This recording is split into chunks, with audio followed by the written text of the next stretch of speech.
Pemirsa Khazanah, hari kiamat benar-benar menakutkan. Nabi SAW selalu mengingatkan umatnya akan peristiwa maha dahsyat ini. Apalagi Nabi SAW pernah diperlihatkan oleh Allah berbagai peristiwa-peristiwa maha dahsyat yang bakal dialami umat manusia. Para utusan Allah yang lain sebelum Nabi SAW pun selalu mengingatkan umatnya akan kedahsyatan kiamat. Boleh jadi karena peringatan para Rasul Allah akan peristiwa kiamat inilah banyak sekali kepercayaan di dunia yang membicarakan hari kiamat. Kepercayaan yang kemudian berkembang menjadi ramalan-ramalan akan kehancuran massal yang akan dialami bumi manusia. Seperti ramalan-ramalan yang dilakukan oleh suku-suku kuno. Suku Maya di Amerika Selatan misalnya, meramalkan akhir kehidupan dunia ini terjadi pada 21 Desember 2012. Hal ini berdasarkan penanggalan kalender suku Maya yang berakhir pada 21 Desember. Mereka meyakini tak akan ada lagi kehidupan setelah hari terakhir itu. Kalender suku Maya dimulai pada tahun 3114 sebelum Masehi dan berakhir pada musim dingin tahun 2012. Ramalan suku Maya ini sempat menjadi perbincangan di dunia dan dipercaya oleh banyak orang. Tak sedikit orang yang mempercayai ramalan ini, apalagi para ilmuwan memprediksi akan terjadi badai matahari. Ramalan ini bahkan menginspirasi film Hollywood akan peristiwa maha dahsyat yang terjadi pada akhir 2012. Namun hingga waktunya datang, tak ada tanda-tanda kehancuran itu terjadi. Ular jormungan akan keluar dari dalam laut, juga naga besar yang bakal muncul dari samudera. Sementara pahlawan Valhalla akan turun dari surga untuk melawan para pengacau dunia. Kiamat versi bangsa Viking ini ditandai setelah dunia melalui 3 musim dingin tanpa musim panas berturut-turut. Tanda lainnya adalah tingkat moralitas manusia semakin menurun atau tak berperi kemanusiaan dan perang meletus di berbagai penjuru dunia. Namun hingga waktu yang disebutkan, tak ada tanda-tanda terjadinya kehancuran yang diramalkan. Ramalan-ramalan serupa yang memprediksi akan kehancuran bumi juga banyak disebut oleh bangsa-bangsa kuno lain seperti bangsa Sumeria, suku Maori di Selandia Baru, bahkan di tanah air seperti ramalan Jayabaya. Meski berbagai ramalan itu terbukti tidak benar, namun fakta yang menarik adalah bahwa banyak orang yang meyakini akan datangnya sebuah masa kehancuran massal yang akan menimpa bumi dan manusia. Bukankah itu adalah hari akhir atau hari kiamat yang dijanjikan Allah Subhanahu wa Ta'ala?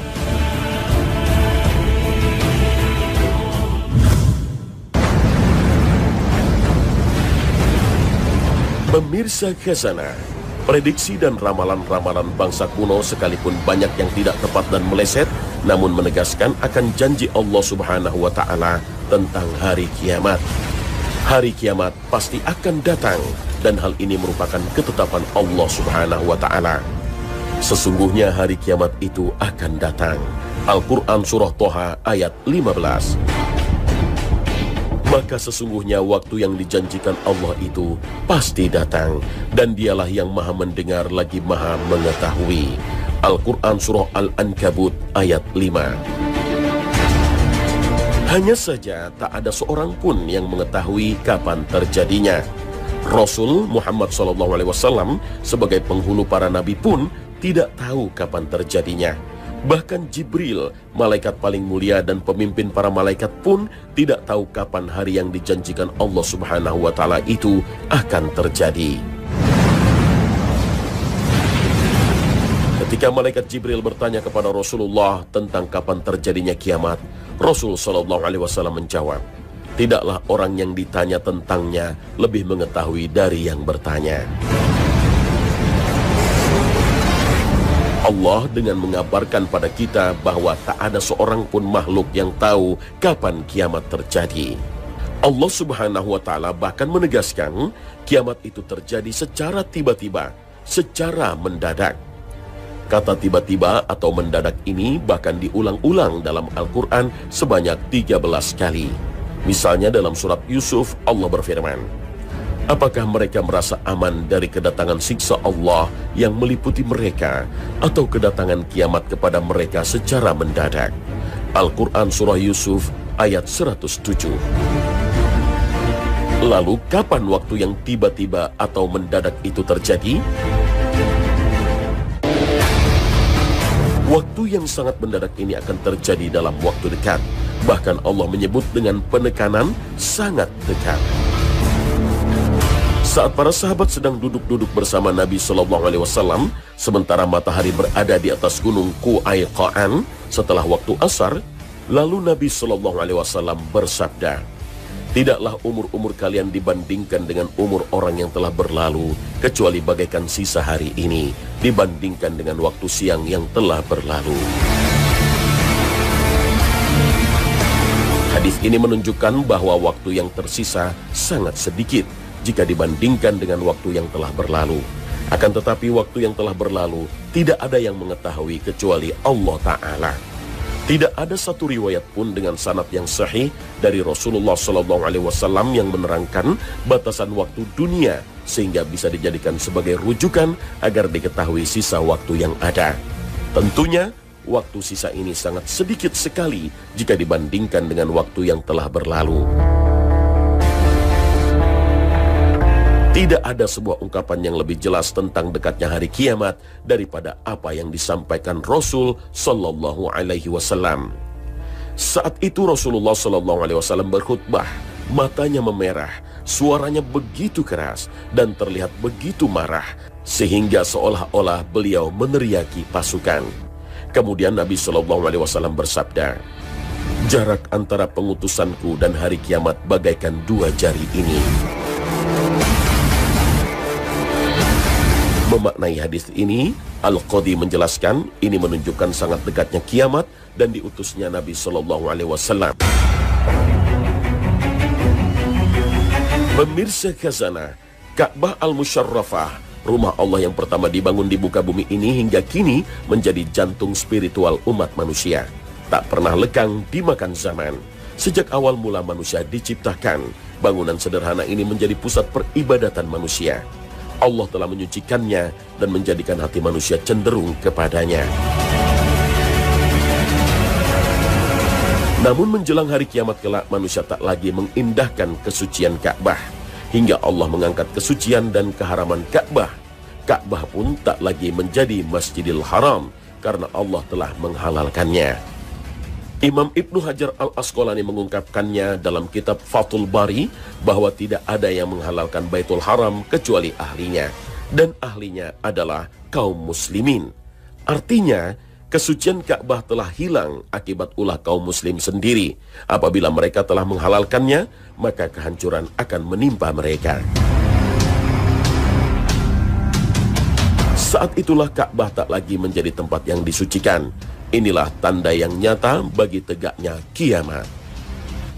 Kiblat kaum muslimin ini kelak akan dihancurkan oleh seseorang berkulit hitam dari Habasyah yang memiliki julukan Zu Suwaiqatain, sang pemilik dua betis kecil, karena kedua betis pria ini kecil dan kurus.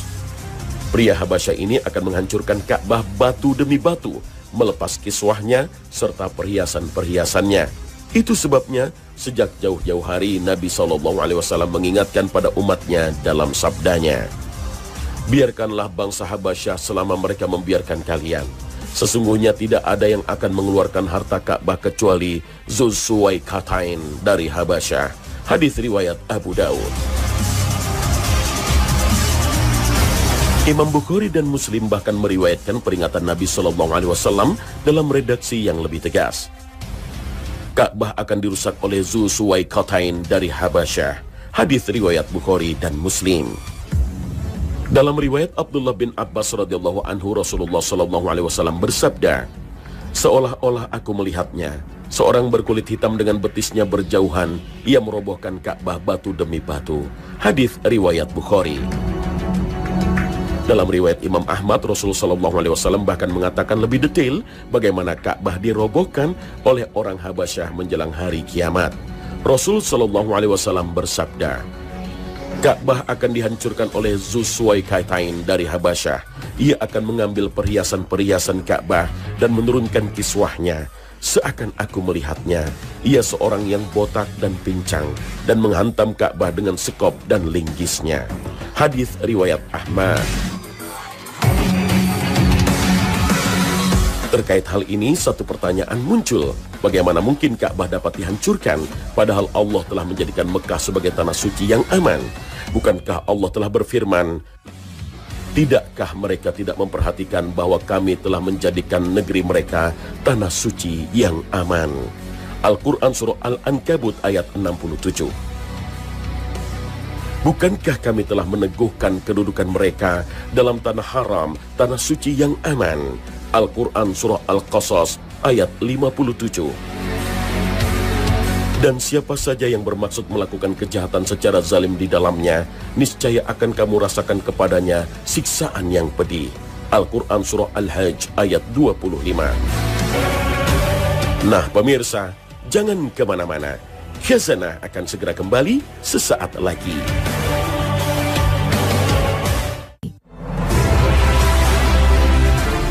Pemirsa Khazanah, hancurnya Ka'bah menjelang datangnya kiamat terjadi ketika di muka bumi tidak ada manusia yang mensucikan Ka'bah. Nabi SAW bersabda dalam riwayat Ahmad dari Sa'id bin Sam'an radhiyallahu anhu, kelak akan ada seseorang yang dibaiat di antara rukun Hajar Aswad dan makam Ibrahim, dan tidak akan ada yang menistakan Ka'bah kecuali orang-orang yang memilikinya. Apabila mereka sudah menistakannya, jangan ditanyakan lagi tentang kehancuran bangsa Arab. Selanjutnya bangsa Habasyah akan datang untuk menghancurkan Ka'bah. Akibatnya, setelah itu Ka'bah tidak akan pernah dibangun lagi selamanya. Bangsa Habasyah inilah yang akan mengeluarkan harta terpendam dalam Ka'bah. Hadis riwayat Ahmad. Hadis ini dengan tegas menyebutkan tidak ada yang memakmurkannya setelah itu selama-lamanya.